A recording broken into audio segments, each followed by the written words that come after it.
19वीं सदी के शुरुआत में इंग्लैंड के एगो शांत गांव में एगो परिवार रहत रहे जेक कर घर के नाम रहे लॉन्गबोर्न। यह घर रहे बेनेट परिवार के। ओह समय में शादी एगो बड़ा महत्व वाला चीज रहे हर लड़की के जीवन में, और श्रीमती बेनेट के बस एगो ही सपना रहे कि उनकर सब बेटियां अमीर लड़कों से शादी करे। उनकर पति श्रीमान बेनेट बहुत नेक दिल के और मजाकिया आदमी रहे। उनका अपनी पत्नी के कोशिश पे हंसी भी आवत रहे। जेन, मैरी, किटी और लिडी पांचों बेटियां एक से बाराज के अलग अलग स्वभाव रहे। यह माहौल में सब बड़ा भयल रहे। हर लड़की के मन में एगो अच्छा पति के चाहत रहे। हर परिवार के तरह बेनेट परिवार भी चाहता रहे कि उनकर बच्चे खुश रहे। सोच ऐसन समय के जहां मान सम्मान और इज्जत सबसे बड़ चीज होत रहे। हर एक कदम, हर एक नजर, हर एक पल बहुत मायने रखत रहे। ऐसन समाज में जहां सब कुछ नियम से चलत रहे, औरत के इज्जत बहुत नाजुक होत रहे, जिसे कच्चा धागा। ऐसने में जब अमीर घर के लड़का मिस्टर बिंगले अपने दोस्त मिस्टर डार्सी के साथ आवत बाड़न, तो बेनेट परिवार के जिंदगी ही बदल जात बा। हो सकत बा कि इनके आने से नया प्यार और फ्रेंडी होके, या फिर हो सकत बा कि दुख और लड़ाई झगड़ा होके। बेनेट सिस्टेरियन के अब अपने दिल के बात सुन के फैसला लेबे के पड़ी, काहे कि इनके फैसला से इनके पूरी जिंदगी बदल जाई। यही बाड़ी मिसेज बेनेट, जिनकर 5 गो बेटी बाड़ी। उनकर मनपसंद काम रहत रहे कि लोग उनका बारे में बात करे।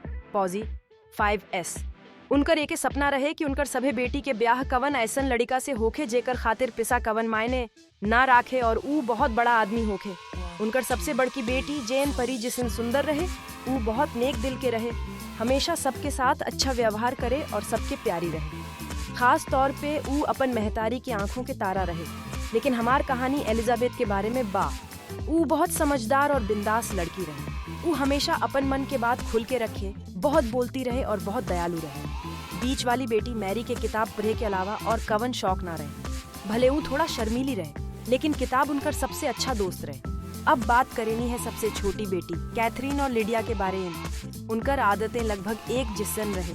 बाकी लड़कियन के तरह उन पीपलन के लड़कन के बारे में और समाज में का चल रहा है, बस यह सब बात करे में मजा आवे। याद रखी बेटी, मिसेस बेनेट कहली, जीवन में सबसे जरूरी बात है पिसा वाला लड़का से ब्याह।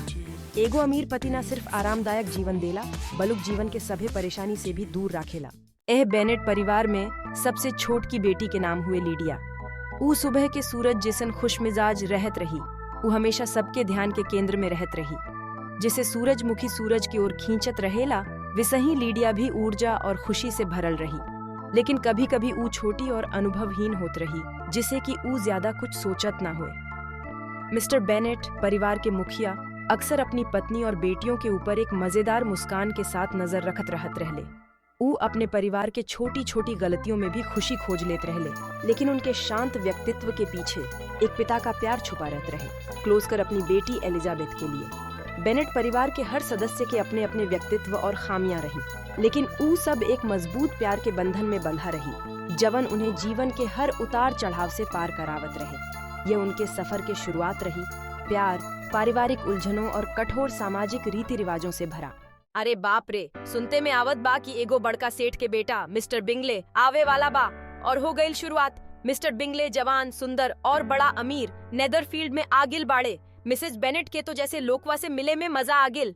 वाह का बात है ना। और फिर वो घड़ी आ ही गई। मिस्टर बिंगले अपन बहन और खास दोस्त मिस्टर डार्सी के साथ याद हमके। मिस्टर बिंगले तो बड़ा नेक दिल और मिलनसार इंसान निकला, और लागत बा कि हमार जेन के भी उनका में कुछ इंटरेस्ट हो गिल बा। लेकिन मिस्टर डार्सी वो तो कुछ ज्यादा ही गंभीर और क्वाइट रहवे वाला किस्म के आदमी निकला, मानो जाड़ा के दिन में बर्फ जम गिल हो। और हाँ, लोग उनका बारे में भी तरह तरह के बात बनावे लगले। कुल मिलाके उनका आवे से शांत से लॉन्गबोर्न में भूचाल आ गिल। अब देखते हैं आगे क्या क्या रंग दिखावत बा। Pause 5 seconds. जिसे दुगो बैल लड़त होके, विसे ही दोनों के अहंकार दार्सी के और हमारे एलिजाबेथ के आपस में भिड़त रहेला। एलिजाबेथ के लागेला कि दार्सी बहुत घमंडी और ठंडा आदमी बा, जे लोग के नीचा समझता। ऊजे तरीके से पेश आवेला, उसे एलिजाबेथ बहुत चिढ़ेला। लेकिन दूसरी तरफ दार्सी एलिजाबेथ के तेज दिमाग और चंचल व्यक्तित्व से प्रभावित हुए सीम्स। उसके हौसला और ईमानदारी दार्सी के अपनी ओर खींचेला। इनका रिश्ता एक ऐसा नृत्य जिसे हो जाला, जे में प्यार और नफरत, मीठा आकर्षण और गलत फहमी सब रलत बा। जब जब ये दोनों मिलत बाड़े, इनमें बहस हो जाला, इनकर थिंग्स चीत तलवारबाजी जिसे लागेला। बिंगले और डार्सी के आवे से शांत लॉन्गबोर्न गांव में हड़कंप मच जाला। एलिजाबेथ बहुत उलझन में बाड़ी। एक तरफ दार्सी के घमंड से नाराज बाड़ी, लेकिन दूसरी तरफ ऊ खुद के रोक भी नहीं पावत। कहीं ना कहीं दार्सी उसे अच्छा लागे लागल बा। जेन और बिंगली सच में एक दूजे से प्यार करेला। बिंगली बहुत ही नेक और सुशील आदमी हुवन। ऊ जेन से सच्चा प्यार करेले। जवन की बहुत ही सुंदर और नेक दिल के हैं। शुरू में तो ऊ लोग शर्मा के थिंक्सचीत करत रहले, लेकिन जैसे जैसे समय बीतत गिल वैसे वैसे उनकर प्यार और गहरा होत गिल। ऊ लोग एक दूसरा पर ज्यादा मुस्कुरावे लागले और ही उनकर आंखी प्यार के बात करे लागल। एगो शाम ऊ लोग नृत्य करे लागले एक दूसरा के इतना करीब से मानो ऊ लोग एक दूसरा खातिर बनल होखे। ऊ लोग बहुत ही खूबसूरती से और ही नजाकत से नाचेले। ऊ लोग साथ में बहुत ही खुश रहले। हर कोई उनकर प्यार देख सकते रहल। गांव के लोग कहे लागले कि जेन के शादी बहुत ही खुशहाल हुई। ठीक जेन ऑस्टिन के कहानी जिसन मिसेस बेनेट बहुत ही खुश हो गईली और सब पीपलन के आपन होनहार दामाद के बारे में बतावे लागली। हालांकि एलिजाबेथ जवन की शुरू में तय एह रिश्ता पस शक करेला, अब वो बिंगली के प्यार पस भरोसा करे लागल। वो अपन दीदी पस प्यार से देखेला और ही उम्मीद करेला कि वो हमेशा खुश रहे। जिसे बादर सूरज के ढांप लेवेला विसे ही जेन और बिंगली के खुशी पर डार्सी के परछाई पड़ गिल। डार्सी के डर लागल रहे कि कहीं फ्रेंडी में कलंक न लाग जाए। ऊ खुश न रहे कि बिंगली निचले दर्जे के लड़की से ब्याह करे के चक्कर में बाड़े। घमंडी डार्सी बेनेट परिवार के नीचा समझत रहे। ऊ सोचत रहे कि बिंगली जिसा सीधा साधा आदमी खातिर ई लड़कियन ठीक न पड़ी। आखिरकार डार्सी बिंगली के वापस लंदन ले जाए के ताना बाना बुन देलस। नेदरफील्ड अब पहले जिसा सूना हो गिल रहे और जेन के दिल उदास हो गिल। ई सब देख के एलिजाबेथ के मन में डार्सी खातिर आग लाग गिल। ऊ मान गिल रहे कि डार्सी ही उनके दीदी के खुशियन के दुश्मन हुवन। अब उनके मन में बदला लेवे के भावना घर कर गिल रहे। जेन 9वीं तक उदास बाड़ी सा बिंगली के चलते। तभी एगो नया आदमी आवत बा। जल्दी ही विक्रम अपना स्मार्टनेस और चार्मिंग पर्सनालिटी से सबके दिल जीत ले लेत बा, क्लोज करके एलिजाबेथ का। विक्रम और एलिजाबेथ जल्दी ही अच्छे दोस्त बन जात बा। एक दिन जब ऊ लोग घूम रहे होते हैं, विक्रम एलिजाबेथ को अपनी जिंदगी के बारे में बतावे के फैसला करत बा। अपना कहानी में विक्रम दावा करत बा कि डार्सी उसके साथ बहुत बुरा और अन्याय किले बाड़े। ई कहानी एलिजाबेथ के बहुत दुखी कर देत बा।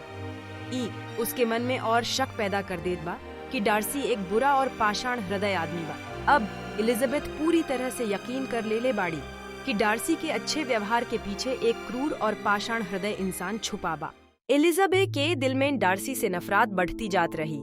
दूसरी तरफ विक्रम अपने बातों से एलिजाबेथ को मोह रहा था। एलिजाबेथ विक्रम की हर बात पे यकीन करती थी और सच्चे से अनजान थी। वक्ती के साथ एलिजाबेथ और डार्सी के बीच दूरियां बढ़ती गई, लेकिन विक्रम के मस्कुरेट चेहरे के पीछे एक मतलाबी और धोखेबाज आदमी छुपा था। वो अपने मतलब के लिए कुछ भी करने को तैयार था।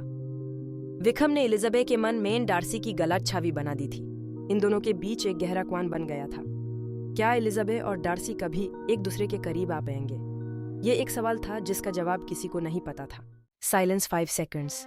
जिसे ही डार्सी अचानक वापस आवेला, बेनेट परिवार हक्का बक्का रही जाला।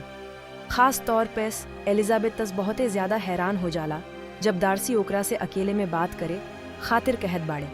बिना कुछ सोचे समझे डार्सी अपना प्यार के इजहार कर देत बाड़े और एलिजाबेथ के शादी खातिर पूछ लेत बाड़े।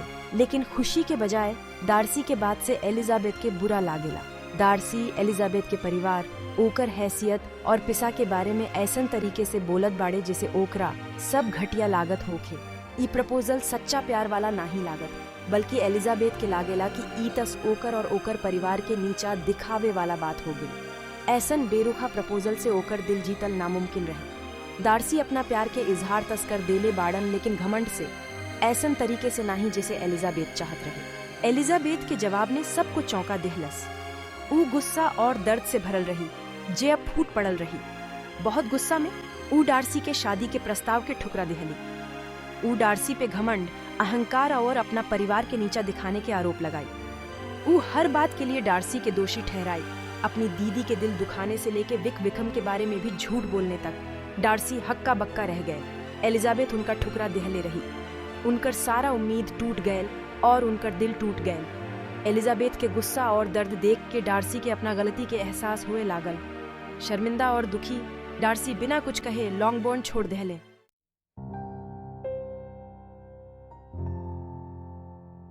दरोगा जी ऐसा अचानक चल गिले। एलिजाबेथ बहुत उदास और निराश हो गई।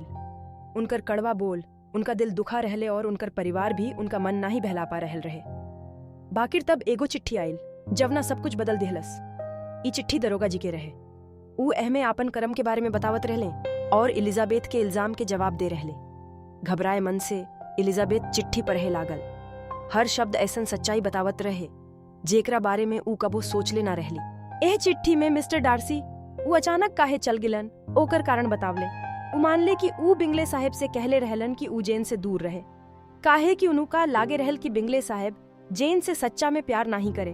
अब मिस्टर डार्सी के आपन किए पे बहुत पछतावा होखत बा। ऊ जान गिले कि आपन गलत फहमी में ऊ बेनेट परिवार के गलत समझले रहले। मिस्टर डार्सी मिस्टर विकम के बारे में भी सच्चाई बतावले। ऊ बतावले कि विकम एक झूठा और धोखेबाज आदमी है जे अपन परिवार के पिसा तक हड़प लिहले रहल। एह चिट्ठी पर आज के एलिजाबेथ के बहुत हैरानी होत बा, जेकरे ऊ सच माने रहल बा। अब ऊ सब कुछ बदल गिल, सच्चाई सामने आ गिल। एलिजाबेथ के बहुत शर्म आवत बा, गुस्सा भी, लेकिन साथ ही साथ मिस्टर डार्सी के ईमानदारी देख के उनका ऊपर विश्वास भी होके सीम्स। एगो शांत देहात में बेनेट परिवार खुशी से रहत रहे, लेकिन अचानक एगो अजीब घटना हो गई। लिडिया, बेनेट परिवार के सबसे छोट की बेटी, गायब हो गई बाड़ी। उन्हें पता चलल कि वो विक्रम के साथ भाग गई बाड़ी। ई बात बेनेट परिवार के बहुत बड़ा झटका दहले बा। उन्हें बहुत शर्मिंदगी होत बा, काहे कि उस समय भाग के शादी करे के बहुत बड़ा अपमान मानल जात रहे। अफवाह जंगल में आग की तरह फैल गई। बेनेट परिवार गम में डूब जाता है। मिस्टर बेनेट अपनी बेटी को खोजे निकल पड़ते हैं। ऐसन लागेला जिसे पता ना कहां से मिस्टर डार्सी आ गिलन। वो एकदम हीरो लागत रहले जे बेनेट परिवार के मदद करे खातिर ऊपर से भेजल गिल होके। एह परिवार के बदनामी से बचावे खातिर मिस्टर डार्सी अपना घमंड और नाराजगी सब भूल गिलन। ऊ चुपके चुपके लिडिया और विक्रम के खोजे में लग गिलन। सच में ऊ एक नंबर के खिलाड़ी निकलन। उनकर खोज खबर लंदन ले गया, जवन की बहुत बड़ शहर रहे। ऐसन में दूगो लोग के ढूंढ पाना समुद्र में सुई ढूंढे जिसन रहे। आखिरकार मिस्टर डार्सी विक्रम से भिड़ गिलन और थिंग्स जीत कइलन। ऊ विक्रम के पिसा दे के लिडिया से शादी करे खातिर राजी कइलन। बेनेट परिवार के इज्जत बचावे खातिर मिस्टर डार्सी अपना दौलत और रसूख सब कुछ दांव पे लगा देले। ऊ सचमुच एक हीरो निकललन। ओह जमाने में इज्जत और मान सम्मान ही सबसे बढ़न चीज होत रहे। अपना एह सब काम से मिस्टर डार्सी अपना बड़प्पन और नेकी देखा देले। ऊ साबित कर देले कि ऊ दूसरों के मदद खातिर कुछ भी करे में पीछे ना हटेंगे, चाहे कुछ भी हो जाए। 5 seconds ऑफ साइलेंस। ते लीडिया के परेशानी सुलझ गिल, बाकी रेकर दाग बेनेट परिवार पस रही गिल। एलिजाबेथ बहुत कंफ्यूज रहे। ऊ डार्सी के ये काम खातिर शुक्र गुजारते रहे, बाकी रू उनकर पहले के घमंड, अकड़ और गलत फहमी न भुला पावत रहे। बाकी डार्सी बदल गिल रहले। उनकर घमंड और अकड़ गायब हो गिल रहे, जगह नम्रता, शिष्टाचार और आकर्षण ले रहे। उनका अपना गलती के एहसास हो गिल रहे और ऊ अपना करनी खातिर पछतावा करत रहले। अब इनकर का होई। एक दिन बहुत ही सुंदर मौसम में ऊ लोग फिर मिले, एबेर बहुत ही सुंदर और शांत जगह पर। ये मुलाकात थोड़ा अजीब तो रहे, बाकी इनका बीच अब भी कुछ खास रहे। एलिजाबेथ के आंख में देख ले, पिछला व्यवहार खातिर मांग ले।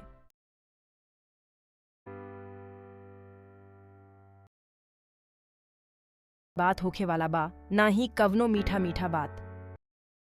एलिजाबेथ से अपने सच्चा प्यार, वो भी दिल से। ऊ बतावले कि ऊ के तेज दिमाग, किसी डर के अपनी वाला अंदाज, ऊ इरादों से प्यार करते। मानो ऊ एक जो हमर बहादुर रानी पे फिदा हो गया हो।